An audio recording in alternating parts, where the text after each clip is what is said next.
നമസ്കാരം, അഷ്ടപതി കളരിയുടെ മറ്റൊരു വീഡിയോയിലേക്ക് എല്ലാവർക്കും സ്വാഗതം. ഇന്ന് നമ്മൾ പരിചയപ്പെടുന്നത് നമ്മളെ ഡ്രസ്സിന് ആരെങ്കിലും പിടിച്ചു കഴിഞ്ഞാൽ അതിൽ നിന്ന് നമ്മൾ ഒഴിവായി അതിനെ എങ്ങനെ പ്രതിരോധിക്കാം എന്നുള്ള ഒരു വിദ്യയാണ് ഇന്ന് നമ്മൾ പരിചയപ്പെടുന്നത്. അപ്പോൾ അത് ചെയ്യുന്ന രീതി നമുക്കൊന്ന് നോക്കാം. അപ്പോൾ നമ്മുടെ ഷർട്ടിൻ്റെ കോളർക്ക് പിടിച്ചു കഴിഞ്ഞാൽ അതിനെ നമുക്ക് എങ്ങനെ പ്രതിരോധിക്കാം എന്നുള്ളത് നമുക്ക് നോക്കാം. പിടിക്കുന്ന സമയത്ത് ഈ ഒരു രീതിയിലാണ് ഇത് ചെയ്യുന്നത്. ഇപ്പോൾ പിടിച്ച ആൾ ഈ ഒരു രീതിയിൽ താഴ്ന്നു നിൽക്കും.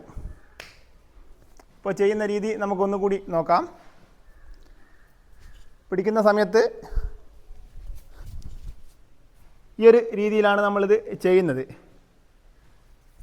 ചെയ്യുന്ന സമയത്ത് നമ്മൾ പിടിക്കുന്ന അവസരത്തിൽ കൈയുടെ ഈ ഒരു മടക്ക് ഭാഗം, അതായത് എതിരാളി ഇടത് കൈ കൊണ്ടാണ് പിടിച്ചതെങ്കിൽ നമ്മുടെ വലത് കൈ കൊണ്ട് ഈ ഒരു രീതിയിൽ നമ്മൾ അടിച്ച് താഴ്ത്തിയതിന് ശേഷം എതിരാളിയുടെ കൈയുടെ അടിയിൽ കൂടി നമ്മൾ തിരിഞ്ഞ് പുറത്തേക്ക് വരികയാണ് ചെയ്യുന്നത്. ആ സമയം തന്നെ കൈയുടെ ഈ ഒരു ഭാഗം കൊണ്ട് നമ്മൾ താഴ്ത്തിപ്പിടിച്ചുകൊണ്ട് മറ്റ് രീതിയിലുള്ള പ്രയോഗങ്ങൾ നമുക്ക് ചെയ്യാൻ വേണ്ടി സാധിക്കും. അത് നമുക്ക് കാലുകൊണ്ടോ അല്ലെങ്കിൽ കൈ കൊണ്ടോ നമുക്ക് മറ്റ് രീതിയിലുള്ള പ്രയോഗവശങ്ങൾ ചെയ്ത് ഫലിപ്പിക്കാൻ വേണ്ടി സാധിക്കും.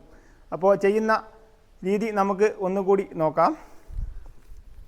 പിടിക്കുന്ന അവസരത്തിൽ ഈ ഒരു ഭാഗത്ത് അടിച്ച് താഴ്ത്തിയതിന് ശേഷം നമ്മൾ ഈ ഒരു രീതിയിൽ ഒഴിഞ്ഞ് പിടിച്ച ആളുടെ കൈ തട്ടി താഴ്ത്തുകയാണ് ചെയ്യുന്നത്. ഇത്തരം രീതികൾ നമ്മൾ നിത്യം പരിശീലിച്ചാൽ നമുക്ക് പെട്ടെന്ന് ചെയ്ത് ഫലിപ്പിക്കാൻ പറ്റുന്ന ഒരു വിദ്യയാണ്. അഷ്ടപതി കളരിയുടെ ഈ ഒരു വീഡിയോ എല്ലാവർക്കും ഇഷ്ടപ്പെട്ടു എന്ന് കരുതുന്നു. നല്ലൊരു വീഡിയോയുമായി നമുക്ക് വീണ്ടും കാണാം.